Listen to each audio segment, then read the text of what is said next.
way. It also seemed very French that you have to have one person being cuckolded and then like feel, and then you know what, I approve of this because That's right. It's like, That's and right. it's That's so right. Well, it's so un-American. I'm like, what is happening? Cuckold is it a French word?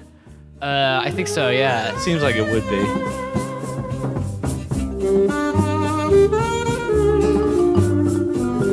Welcome to Le Grande Bouffe. The big feast. With myself, Cole Smithey, and my co-host, Mike Lacy. Happy New Year, everybody. Happy New Year. Happy season 2 of La Grande Bouffe. We made it through another year. Yeah. All that stuff. We are very excited about our upcoming season, which happens to be the second season of Le Grande Bouffe. And as you already know, we've chosen another Francois Truffaut film, our second one, The Last Metro. Yeah. Which was made, I believe, in 1980. 80. Or 81. Yes. Probably Just 80. You got it. Okay. You got it. Yeah. That was probably released in 81. And in the U.S., yeah. So I've chosen the beer for our imbibing this week for The Last Metro as appropriately Liberty Ale, because freedom, liberty. The Last Metro is about Libertad, Fraternitad, the other Todd, Todd Solondz. Nazi-occupied France. Yeah. Nazi-occupied Paris. And I think this was Truffaut's third to last film. It was his most well-received film of his career. And so let's take a little taste of our fine Liberty Ale brewed on the 18th of April, 75. Wait, this was made in 1975? that's for Liberty. That's the Anchor Brewing, San Francisco. I lived in San Francisco, and we used to drink a lot of Anchor Steam. All right, so let's see. Just what do you think, Mike? What do I think of this beer? Yeah. What do I think of this beer? Okay. Your wife did teach me off mic a couple terms. All right, what you got? To kind of engage in this, and I'm trying to just remember them. Oh. Can we go through those and sort of pick it apart? It's a 6% ABV. Yeah, but you have to remember what the terms are, Mike. I can't feed them well, to obviously you. there's the hops. There's the body. There's the aromatics. The body, the aromatics. Uh-huh.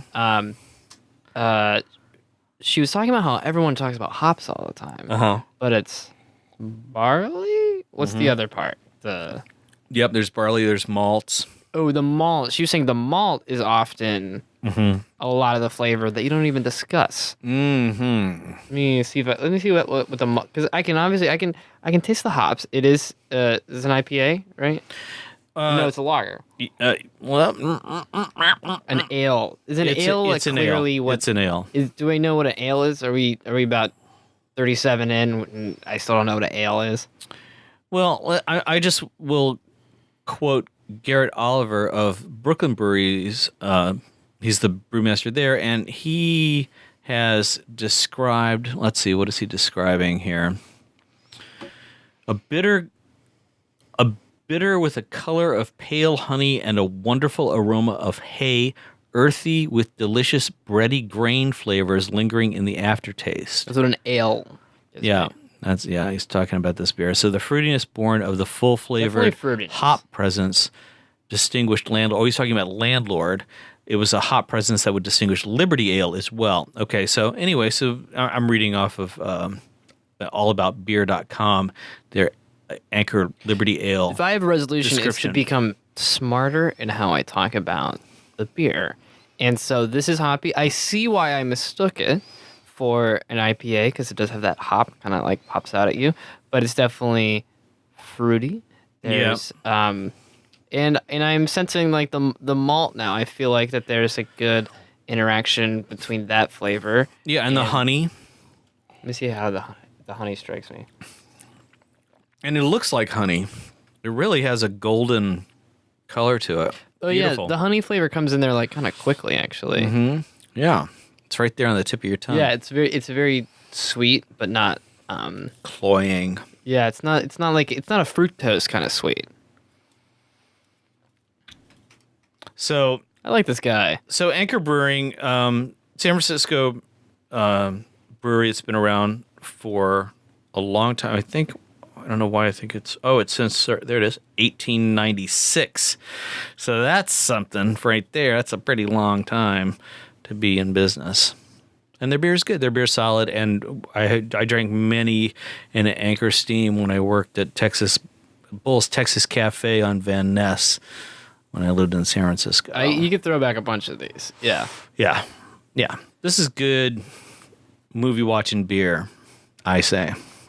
So, speaking of liberty, we got a movie. It's about an occupied France and the theater scene, and it just seems so appropriate. You know, I just can't wait until all my friends in theater in New York are collaborators with the alt right Nazis that are going to take over. You know, it's just so we're doing a bit this week and next week. So a little mid Nazis, post Nazi little film festival we're doing. Yeah, and it feels a little more topical than I would like it to. Yeah, you know. Yeah. Well, I have to say, I mean, there's a lot to enjoy about this film, not the least of which, of course, is the amazing Catherine Deneuve. Is just, she's just so great to look at. And her performance is really just mesmerizing. The stuff that she does with just little turns of her head and her eye focus, and also the kind of person that she has to be, the kind of character that she has in this film, because her Jewish husband is hiding in the cellar of the theater that they run, and he is directing the play really from below. Almost, it has tones of Phantom of the Opera. Definitely Phantom of the Opera meets the Frank family. Yeah, and the Resistance, the French Resistance. So, and of course, Gerard Depardieu, who is so young and so handsome. His nose, the smallest it'll ever be. Oh, his nose is huge. His nose, it's tiny compared to what it has become. Yeah, I think his nose won a couple Césars all on their own in his later career. Is that what they are, right? The Césars, the French Oscar. Yeah. So it's set during the occupation, and Truffaut drew on. He really did a lot of historic research, and as much as this is a wartime picture, there's a beautiful sense of romanticism in it, and also anecdotal experience, because Truffaut drew on people's memoirs, and also he grew up during this period in Paris, so he knew that, he had his own recollections about how things were. And so what you get are these characters who are they've built up their own little fortress, and you certainly feel that in the scenes where she goes for her conjugal visits with her Jewish husband, and they talk about the play and all these things, and you really get that sense of being in where freedom is a prison. Yeah, there's a pragmaticness to the situation that they're in. It doesn't seem like he's just wanting to dramatize a very chaotic time, but to really give an impression of almost like the logistics of how you survive and even try to thrive a little bit in this, and the guilt that may come from that. Because I don't know too much about it, but I think there's animosity in France about the artistic culture which collaborated with the Nazis, that they kept these theaters open and they let the Nazis come to it. And thus the importance of the last Metro, which is an agreement that the theater owners had, where they would start their plays early so that people could get home could get on the last Metro before the curfew was imposed. Yeah, I'm sure many people would want you to not collaborate in the slightest, and to rather like shut your theaters entirely if you're going to be forced to serve your occupiers. But France. But what are you going to do? You mean, you have a life to live, and this is Paris. Well, in this theater gives it gives sustenance to a lot of people if you consider all of the actors and all of the audiences that come to see them. So and so Truffaut has that regard for the theater, and it really comes through. His love of French theater really comes through. Yeah, he loves French theater, but this isn't an unblinking look on how, say, theater won the war. No, this isn't, and there's a lot to be said on this. But Inglorious Bastards clearly is taking a lot from this, a movie which is in some ways about how movies won the war because they literally kill Hitler using film on fire, and that's in a theater owned by a single woman. Right. Well, I think Truffaut has more of a Richard Linklater approach where he de-dramatizes things. There's so many scenes that I love. The movie really reads to me as a slice of life during this very troubled time, and how people are keeping their heads together. But there's a great scene when Depardieu's character, who's been a successful actor at the Grand Guignol, comes over to Deneuve's theater to play the lead in this play that they're putting up, and he's standing outside of the office and he's hearing Deneuve's character, who's in the lead actress in the play, and the proprietor, for all intents and purposes, the theater's proprietor, and she's having the discussion with the director, and they're talking about this girl whose papers are falsified.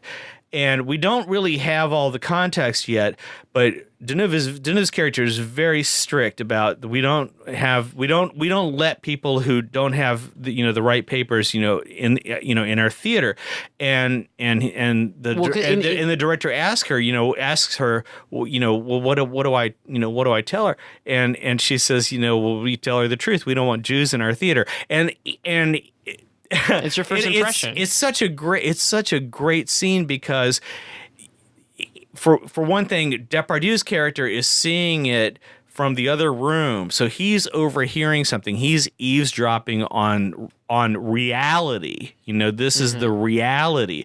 But as much as it is Deneuve's character's reality, it's actually her being droll. And there's a few great bits in it where the irony is so beautiful. I love, there's a conversation that she has with her husband. I took that conversation differently. I took that as her needing to appear to be anti-Semitic for the sake of staying open, and that she was putting on a show to an audience. There's different ways you can read it. Yeah, that sets you up to have this reveal that no, actually she's harboring a Jew in her basement. Her husband. Yeah, and so what's the best way to hide? Who happens to be a playwright. Yeah, what's the best way to hide in plain sight is to be known as an anti-Semitic theater proprietor. And also, as happens when a pickpocket or just a all-out thief rifles through all of the actors' possessions and steals everything,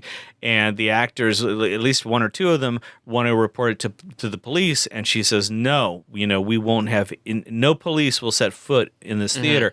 And it's that's what's really happening, is she's protecting her theater as much as she can, and she doesn't want anyone sniffing around for any reason. So of course she's going to play by the rules, where the rules apply. So if I remember the scene with where Depardieu shows up, and we've already been introduced to him as being a womanizer on the street. Oh yeah, he's sniffing at some girl. I love his pickup line. There are two women in you. Yeah, he's a real like even cheesier Jeff Goldblum, read everybody's palm and stuff. But he's overhearing this conversation where Catherine Deneuve is saying she won't hire Jewish actors, and I thought it was that it was another man that they're considering hiring, and Depardieu he puffs off his chest and he's like, oh, so you don't hire Jews here? I don't want to work for a place like that. And the director, without a beat, picks up oh, don't worry, we weren't going to hire him for your part. No, you were the first I had in mind. He was the secondary part. He's like, okay, all right, good, okay. He just calls him, he's like, okay, no, you're an actor. You're not principled. But the twist, again, to give a little bit away, but it comes pretty soon afterwards. Deborah Doucette is actually part of the resistance. He's a womanizer. He's a shallow actor who is very much Truffaut in, like we saw this in Day for Night. He gets actors. He gets the politics, the very precise politics and name checking and ego boosting. And we get the romantic, the melodrama within the movie, the play that they're putting on, which isn't very good. It's not good. That's interesting comment. He's like, yeah, they're not doing some sort of subtle critique of they're doing the blandest stuff and making it artsy, but it's a lot like Day for Night. They're making a shitty movie in Day for Night. Right. It is a lot like that. Yeah.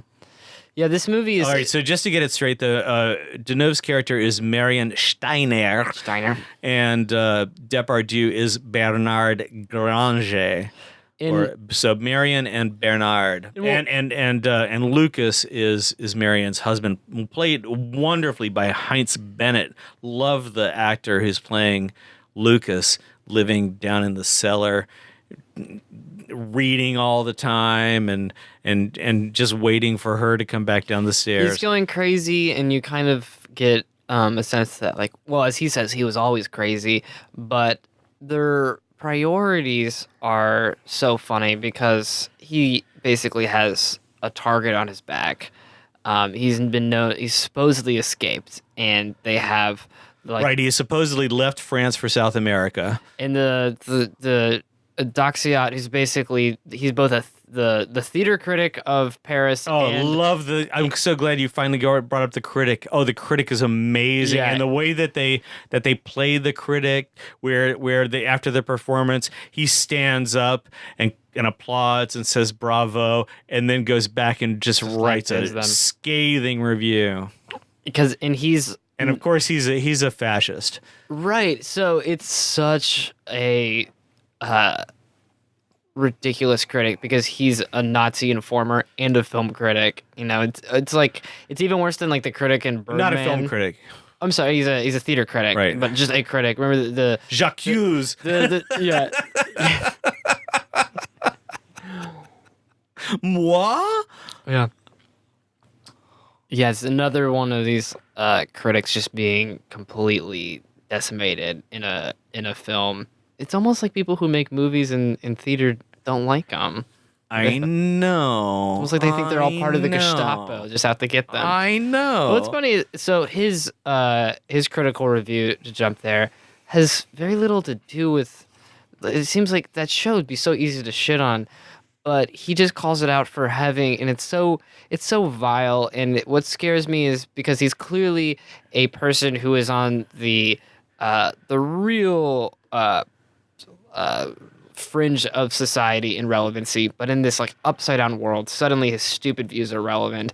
And his biggest critique is that this play has the stench of Jewishness all over it, which on top of being just like a horrible thing to say, straight up racist, horrible, and it's just like, what are you even talking about?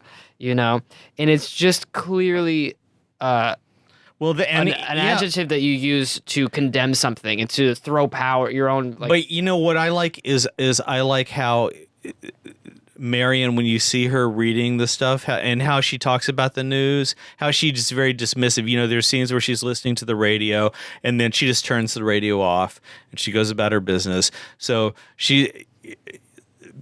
everyone in the story is really disconnected from the propaganda machine. They don't.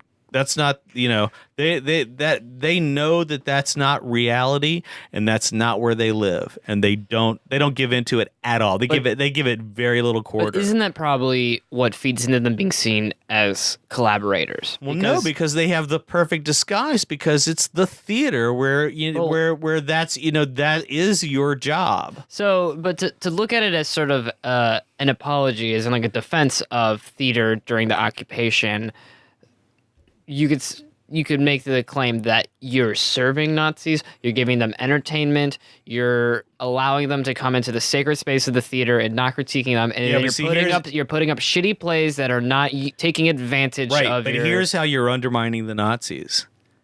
There's a Jew living in the cellar. But that's one Jew. That's one Jew. Hey, one life, every tooth is precious, my friend, and you'll know when the dentist tries to pull one. Every human life is precious. And so why not sell your theater and save 1,000 Jewish lives? Well, because you might lose your own. That's why. Well, that seems worth it. 1,000 lives for that's not how people are. I mean, you can't live like that. That would be irresponsible. You have to be, if it's like anything. You have to love yourself, first before anybody else can love you. It's that kind of thing. You have to survive before you put the air mask on yourself kind of guy. That's right. You. Well, yeah. I mean, you have to be practical, and in all fairness, this guy he's a true artist. He's a playwright. He's a cultural figure. He is a cultural magnet or hub. He's an important person. There's an argument to say that, if Doucette maybe is right. Maybe that there is something inherently Jewish about what they're putting on. That there is a sort of spirit that is coming up through the basement in a good way, in that they should be doing whatever they can to continue creating from the space that this creator, as a Jewish person, does. And then there's also other defenses that you can say is it's almost, I can hear Truffaut saying, well, it's not they're all collaborators. There were actors who were actively part of the resistance. And so we see Depardieu, who's got little friends who, I don't know if we ever even learned his name, but he's giving him materials to create a bomb inside of a record player. Yeah. Depardieu eventually leaves to join the resistance. Right. Maybe. Right. I'm not sure. It looks like he is, but we're in a. And that's the thing, is that I really love the way Truffaut balances the political elements with the story, because the intention is clear. It's a beautifully written film, and he's telling a story, and he's pulling in all of these anecdotal elements from people's diaries, from his own experience, from news stories of the time, and he's putting these pieces together in a puzzle that's very complicated but also very simple. And there's so many things that where he layers the information, where there's the lesbian actress who has the hots for Marion, and they're at the club where the club is almost entirely populated with Nazis, and Bernard comes with this girl, and they're going to join the party, but he sees all the Nazi hats in the coat room, and immediately he's not going to stay, and he has to go get the girl and leave. He's such a bore. He can't even think that. He thinks I'm just going to reek being part of the resistance. I can't be here. They're going to know. No, I just think he does. No, or he's just going to punch him in the face. That's not it. It's just that he can't stand them. He cannot. That's what I'm saying. Is fucking stand to be around them. It's oh my God, I can't. Listen, if you walked into a restaurant and it was all clearly Trump people, would you not just leave? Well, if I'm part of a secret resistance, I think sort of subtlety and espionage might be my friends, and to hide in plain sight. No, it's not about hiding. It's about you're gonna have to listen to their rhetoric through your whatever experience for however long you sit there. I mean, people are gonna come over and bump your table. They're gonna spill drinks on you, and maybe if you are like Bernard, you're short fused. You don't have the temperament to withstand that kind of. So he knows that about himself. So he's not gonna put himself in that kind of. Can I come back at you, Bernard? If you hate Nazis so much, stop putting on plays for him. He's an actor. He wants to get laid. You could tell, this guy, he's not a complicated person. He wants to have enough fame. He wants to bed his co-actors and be about his and also battle the Nazis in his spare time. You know what Truffaut gets? Truffaut gets a thing. I had a therapist who he always gave the same quote as advice over and over, which is a Freud quote, which is that actions are multi-determinate, meaning I would be obsessing over like why I did something, and his advice or his analysis was basically, yeah, you did it for a couple reasons. Like you did it for some good reasons and some bad reasons. And Truffaut seems like a master at that. Some of these people are simple people. Like Depardieu is a simple person, but he has multiple motivations, so he suddenly appears very complicated. And I think in poor writing, that makes everyone kind of seems like a mad tortured genius. He's not really. He just has several different versions of himself. As he's always saying, like, there's two women in you. There's at least two or three of him. There's the actor that wants to be praised. Right. There's the dude who really needs to get laid. There's the guy who just hates Nazis and can't stand them. And so, he's putting on plays entertaining Nazis.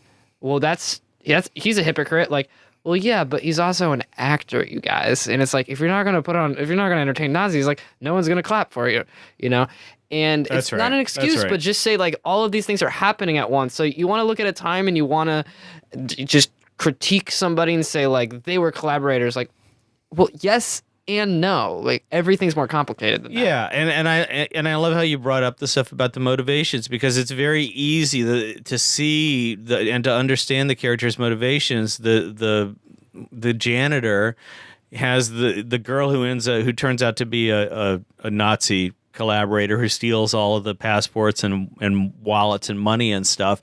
The rest of the cast had presumed that she was his girlfriend, and he kind of played along and let her hang out in the theater because people thought that. And he tells on himself in the story, and that's completely honest motivation, and you can perfectly understand how it is that she was allowed to be in the theater to have the access that she did. Yeah, everyone just kind of assumed, like, oh, I thought she was with you. I thought she was doing that. Turns out she's basically a spy. Right. She's there collecting all this information, but people thought they were dating. He's like, well, I like that you thought I could get a girl like that, so I let her hang out. I thought, like... So everyone's got these multiple sides to them. Everyone's multifaceted, and none the least Marion, who has to run downstairs when the Gestapo arrives to help hide everything, and then run back upstairs to meet the Gestapo to stall long enough to take them downstairs to see that there's nothing to see. There's almost some slapstick element too. I like what you're saying, that he takes the drama out of it, because it is not played for high drama, but it is about as high stakes as possible. Steiner, the playwright, is planning his escape out of the country for the first portion of this movie. Right. And his wife is giving him the plans of you're going to go with this person, you give the money to this person. She gives him 3 stacks of money, this money's for this, a stack of money for this. And it's kind of played as a scene of a couple bickering more than is some somber escape. Oh, I love there's so much complexity in the relationship, and you can see, there's one point where she gets just furious with him, and he's trying to goad her, and she won't be baited because she understands her responsibility to the relationship and to the situation that they're in, and so she just refuses to take the bait, and it's understood. And there's also another great bit that happens. His name's Lucas, the Jewish playwright who's imprisoned in the cellar, but he can listen into the pipe, and he can hear, so he can criticize the rehearsals because he can hear them upstairs. Yeah, his biggest problem is he's bored and can't complain effectively. But he gives her a direction as she's going up the stairs. He's thought about he has a director, an actor instruction to give, and he waits until she's going up the stairs, and regardless of whatever's happened in the conversation that they were just in, now she's Marion peering through the spiral staircase, and then he gives her the direction, and she says to effect, got it. And so you get all of this great rich stuff of their relationship, and that's Truffaut really painstakingly layered on every layer of context and subtext and theme and personality, and it's beautiful. It's really beautiful. What do you make of the fact that that Marion and Depardieu's character are like kind of secretly in love this whole time? Yeah. Which seemed out of left field in a certain way. It also seemed very French that you have to have one person being cuckolded and then like feel, and then you know what, I approve of this because That's right. It's like, That's and right. it's That's so right. Well, it's so un-American. I'm like, what is happening? Cuckold is it a French word? I think so. Yeah. Seems like it would be. Yeah. Yeah. No. There's. I mean, there's all of that too. But come on, it's Depardieu and Deneuve. They've got to kiss. There has to be that kiss, and that's why I feel there is an association between this movie and Casablanca. It's just undeniable. It does have that kind of romantic wartime romance. There's almost something. It's old fashioned. Well, it's like, and it's still good. It kind of feels a little troubling to me because you don't get a sense that it's the sort of producer thing of like, we need some sex, we need a big kiss at the end, and you don't feel like you're gonna get that from her and her husband. So I don't know if it's tacked on exactly. I'd like to believe it's threaded, and on a rewatch I would check if that. I was really happy when he kissed her up against the door. He all of a sudden he went for it. He just pressed her up against the door. It revealed like he's a buffoon before that. Like they're not equals, and there is a sort of meeting of the minds. And in terms of what they stand for, I think I kind of like it on a symbolic level, where she is we must keep the theater lights on and do what we can to keep theater going in Paris. And he is like, no, I'm going to blow up some fucking Nazis. Yeah. And having them come together and be seen as two sides of the same coin or some sort of like joint arms of resistance is like a beautiful symbolic thing. I just feel bad for her husband in the basement being like, why are you making out with Big Schnoz guy? Yeah, but I'm like literally a genius who made you. Yeah, but then he gets his just rewards. Yeah, they seem to just be like a weird three-way. It's like she holds both of their hands at the final. And you know what hands are a metaphor for? Have you ever seen 1900? I haven't. Are hands a metaphor for hand jobs? Yeah, there's a scene in 1900 where it's Depardieu on one side in the bed, I kid you not, and Robert De Niro on the other side, and a girl between them, and she's giving them both a hand job at the same time. Oh, so I was right. Cool. But thank you very much, ladies and gentlemen, for listening to our wonderful podcast. And please tell your friends and have them follow us on SoundCloud just so we can see something about who you are. We were very pleased to notice that the wonderful Suzanne Vega was somehow listening to our Putney Swope podcast while she was in Japan. So shout out to Suzanne Vega. Wow, and I hope the data goes deep. I hope that she listens to more than just Putney Swope, and I hope you all do too. Again, please iTunes as well, like, subscribe, and give us some comments. I don't think you can like on iTunes, but if you can, do that. And comments are great. Hey, if you hate the podcast, write a comment. Yeah, we want to know why you hate. Yeah. Why would you hate us? We have no idea, but I'm sure you do. And so we'll see you all soon, as in next week. Thanks for listening. Au revoir.